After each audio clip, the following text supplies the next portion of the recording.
Grenada is following in the steps of other islands that have already adopted different ways of reaching the public with information regarding weather conditions. Colorimetrics will be the new formula used by the Met Office when disseminating information. Hubert White, manager of meteorology, explains that this year they are looking at impact forecast, which means not what the weather would be, but rather what the weather would do. The aim is to reach the public in a timely manner with a message that must be clearly understood. This, he says, is mandated by the World Meteorological Organization. In other words, we are not just going to tell you that it's going to rain, but we should be able to tell you it's rain to an extent that River Road will flood, maybe Tantin will flood, Mont Rouge will flood. So this calls for a lot of information gathering.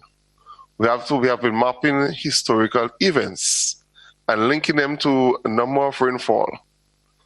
And so White explains what people should look for if they have not quite understood the weather forecast. So what we are using this year, most islands already roll off that, but we're trying to roll it off this year, is a color matrix. So for example, if we tell you that there will be flood and it's minor, then that will be a green alert. A green alert, you don't really take any action, but listen for further information.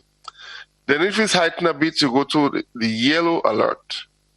And then you still continue to listen.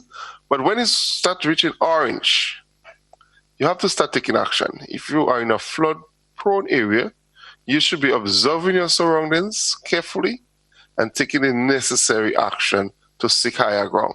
And the highest of the matrix is red. So when Met Office issue a red alert, that means that's the highest and you have to take all necessary action and precaution. So then even though somebody doesn't understand the forecast, but these colors alone will help you.